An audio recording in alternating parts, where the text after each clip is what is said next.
On the last episode of Warrior Summit Outdoors, Afghanistan veteran Chris Geis met with great disappointment after missing a bull elk he had in his sights. Dejected? Yes. Deterred? Not one bit. A combat veteran, Chris used the miss as extra motivation. It was time to ruck up.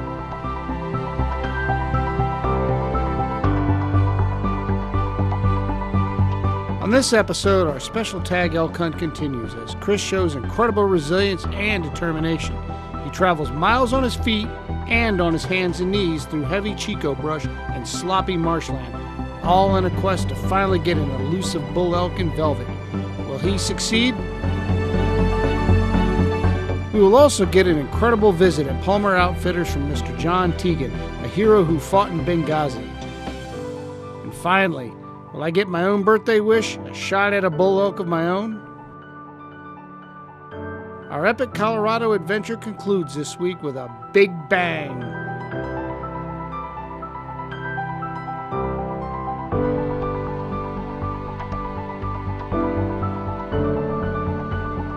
Warrior Summit Outdoors is brought to you by R.W. Hart & Son Custom Rifles, the name in accuracy, and the Bobby Hart Long Range Shooting School, and by Palmer Outfitters in Swatch, Colorado.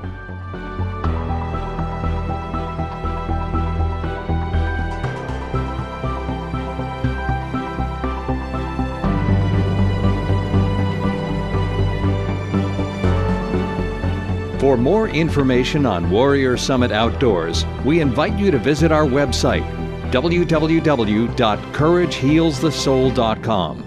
There you'll find information about your host, Eric Olson, some of our upcoming episodes, and more.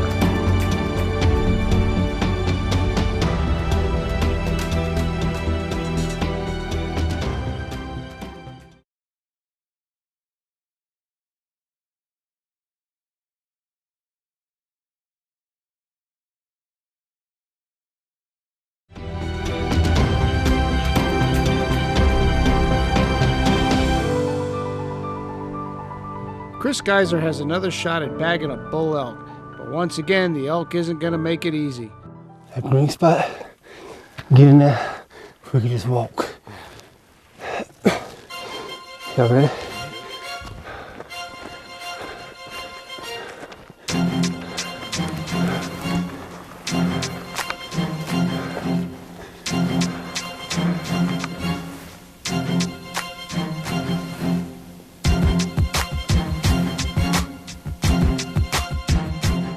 We'll do really stay behind us here.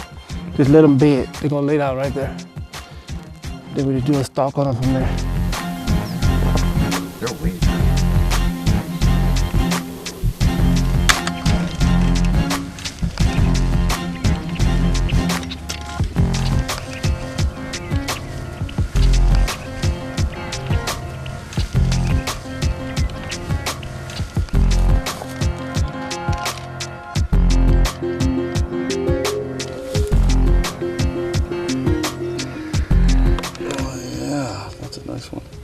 Looking right at us. They pushed back. That's a long shot fight up. You're probably too far. Way too far. You're looking at 6.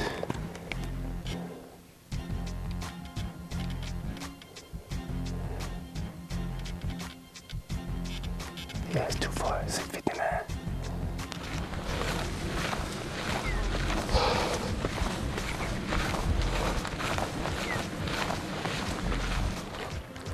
Tim, when you're ready, we got to watch close to see where, make sure they're clear.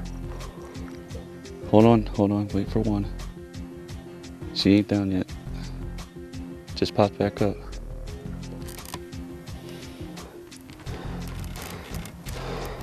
Different angle, still about 300, so I'm gonna call them up. Hold up, I gotta raise. Just get yourself comfortable. Oh, get that right in that clearing right there to stop.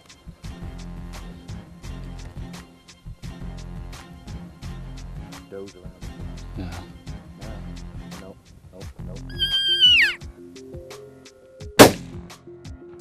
Got it. Got it. Good shot. Got him. Good shot. Good shot. Good shot. I heard that thump. You hear that? You hear that thump, brother? Hey, Thank you. Hey, brother. hey, let me make sure he didn't Thank you. let me make sure he didn't get back up. Just watch him. Watch him. Watch him. Watch him. That was a big thump too. Let's just watch. Where you go? Well, you see, what I'm talking about is when you shoot an elk, it is a very glorious moment. And that was a very glorious moment. But in seriousness, Joe, spotter, Marvin as the guide, impeccable time. The thing about it is very long stalk, and I think that helped calm everything down. It was just patience that got it. So it definitely took a team, cameraman, everybody else. So absolutely a great time. Yep. Hey, everything happens for a reason.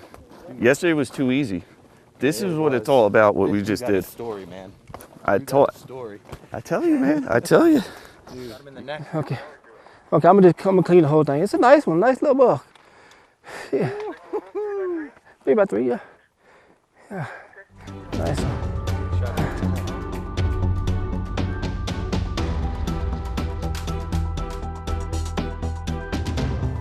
Hurry up, my calf is cramping big time.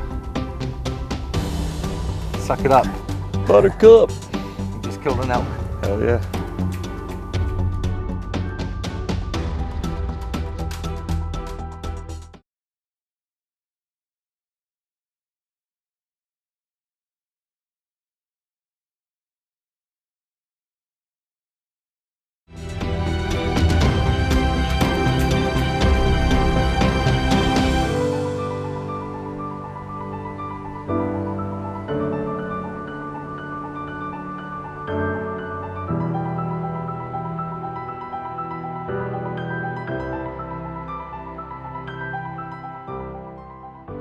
After the boys all bagged their elks, we took a break from hunting to enjoy a ride in the scenic mountains of Colorado.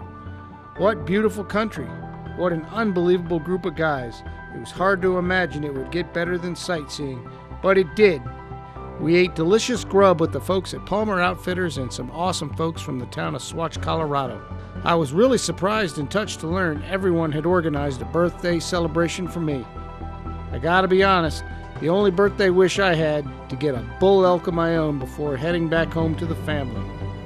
Time was running out, but knowing all the veterans, the folks of Swatch, Colorado, the great guides at Palmer Outfitters, hunt organizer Wayne Bishop, and long-range shooting expert Bobby Hart were all in my corner, I remained hopeful. I just want to propose a toast and thank you guys for a life-changing event for me. Thank you. Here, here. This is really what life is supposed to be about. You know what I want to say? I wouldn't be here if it wasn't for you, Bob. Well, Brian wouldn't be here if it wasn't for you. I wouldn't be here if it wasn't for the Warriors because they protected us when we can go to bed at night. That's and if exactly we all right. didn't participate, we all wouldn't be here. exactly right. And we're all lifting everybody up a little bit. We're all making our life. You're experiencing something you can never do. Brian made something I could experience and never do. Bob gave me guns that I never dreamed I'd have experience. And we all put a plus in our life. They're phenomenal guns too, those rifles. But we're all going to lift everybody up one notch this week. I want to also say something from our guys' standpoint. This is, from us, this is something, this is powerful stuff. It This is. is a hunt of a lifetime for us. You know, me and you went through this before, This is a hunt of a man. lifetime This for is us, Bobby. the And- brotherhood of what we're about is what makes America great. I just want to say this has been an outstanding week for everybody. You know, coming Joe and Eric. It means a lot to us. We're just common people. This means a lot. We did what we did, some more than others. It's a glorious feeling to see other Americans work hard and have the passion like we did while we were in the military. And the one thing I'd say, we all had to stick together. And I mean, outstanding to meet people like you. When we go back home, this is something we're not going to forget, and it still gives us hope. Saying what's going on, we can look back here and say, you know what, we're still strong. So, thank you all. This is one experience, and I know with everybody else, this is going to be a week I will never forget. I will never forget. From people I met 10 minutes ago to all week, and awesome guys, passionate. You meet people, you can just see the passion and the hard work, the lack of sleep, the everything else. But I don't want to say why you got out of the military. You probably had more sleep in the military than you do right now. So, but thank you very much.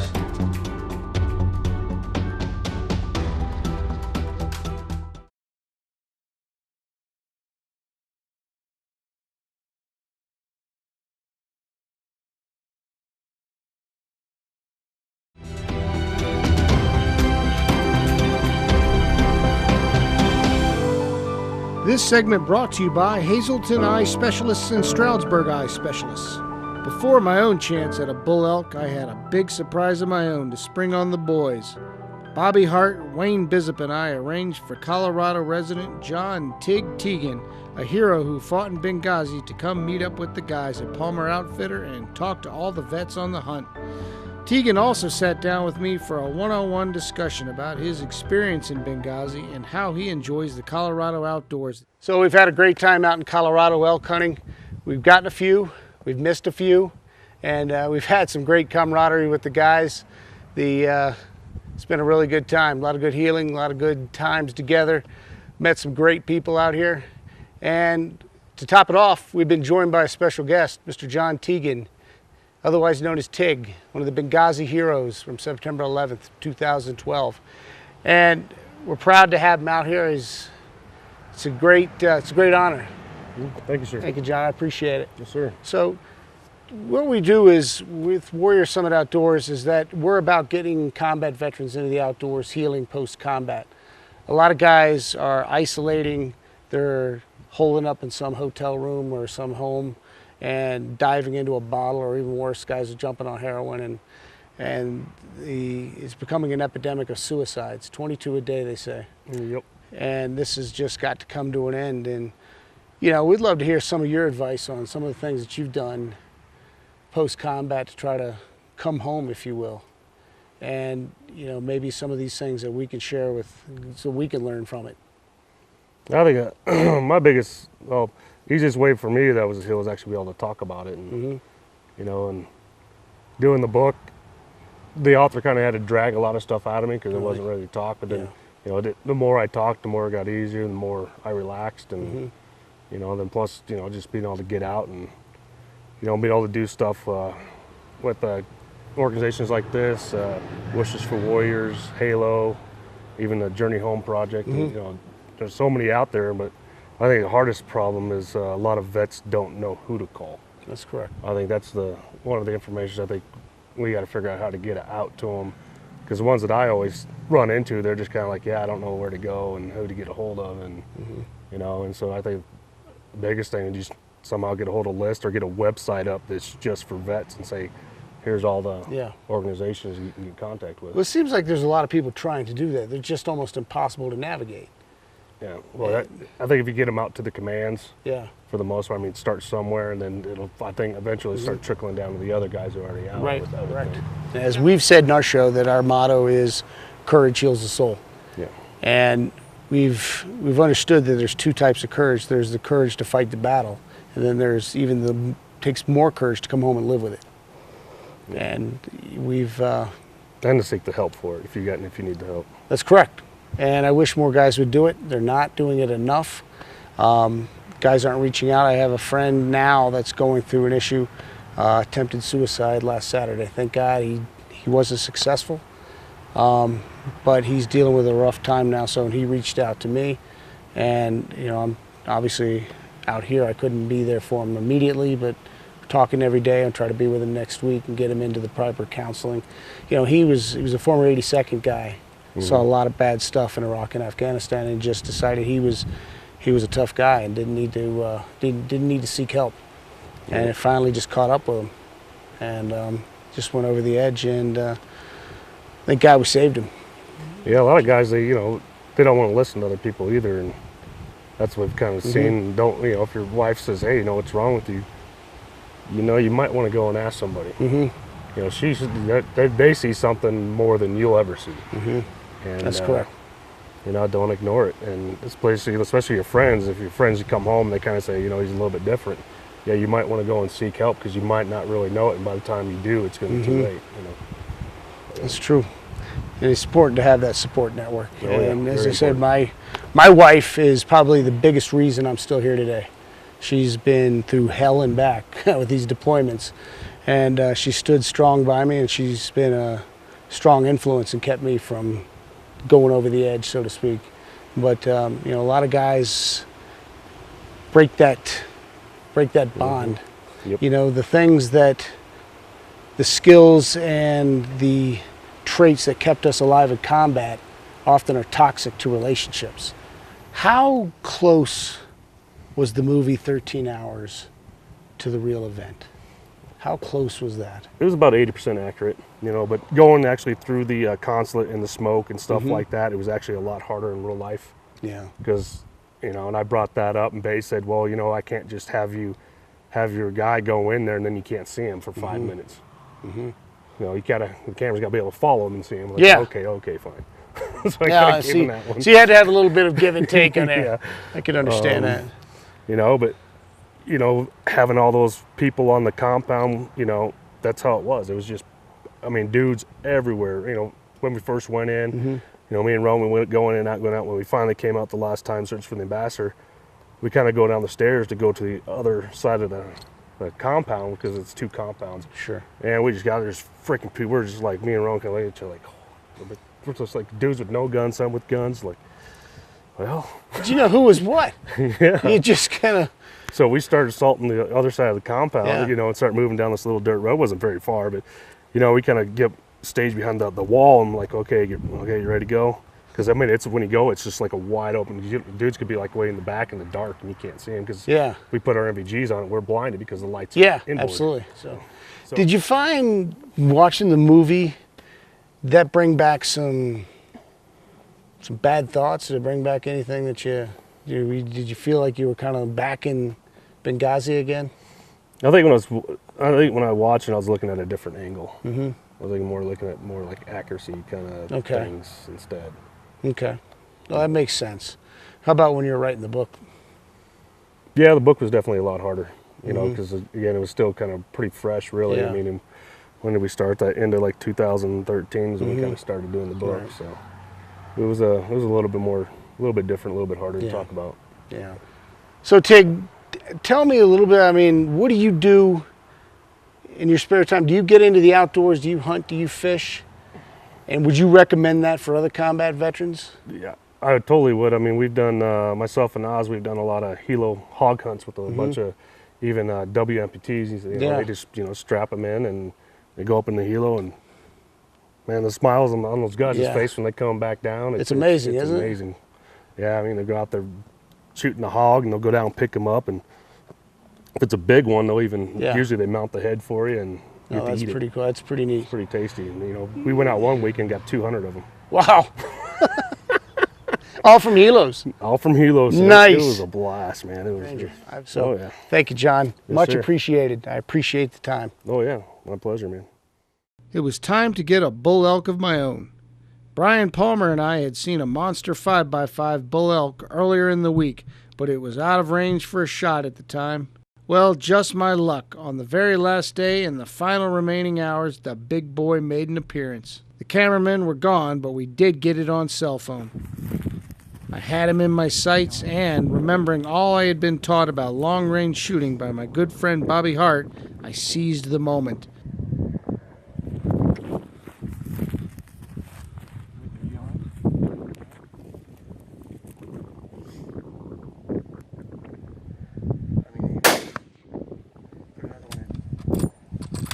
He's down. Congratulations. Last day, buddy. Told you. Didn't we say that, man? Last time. Brian, you are the man. Low crawling with that, man. Outstanding. The only thing left to say, happy birthday to me. Bobby, I want to thank you for turning me on to Brian and getting us started here. And Brian, I really want to thank you for putting on the hunt itself. And you know, I think it was a heck of an interesting week. There was There were some good times, there were some bad times, there was a lot of hits, a couple misses, happens. It happens. Right. It's veteran to veteran. You know, it really was, you could feel the camaraderie, you could feel it from the minute we met, the way you hosted, the way you took care of us. I don't believe you, did you sleep this week at all? Did you hours, did you get us? I wish we had more time in the day because we had so many things planned that we wanted to do and we haven't got a chance to do them. We'll do this again another time. We'll have more time. And so happy. And it's more about the camaraderie and the hunt. And Absolutely. It was about the hunt itself. The hunt and the experience. It was so much fun. They weren't hung up on just shooting this giant bull. No. And it was great. They got some really good eating meat. Had a fun time. You know, it was good all around. So, gentlemen, I want to thank you so much for hosting this week. It means so much to us, and I can't say it enough that this was truly the hunt of a lifetime. This was something that we will remember for the rest of our lives. And, you know, for a lot of guys, to come across this far across the country, to get out of our comfort zone, took a lot of courage, and it takes, you know, a lot for guys to want to just come out and all of a sudden go halfway across the country to meet a bunch of people we've never met before, and to go on a hunt that they've never done before. It takes a lot of courage. And some of the statements that I've always made in there is there's two types of courage. There's the courage to fight in battle, but even more so is the courage that it takes to come home and live with it. Right. And courage heals the soul.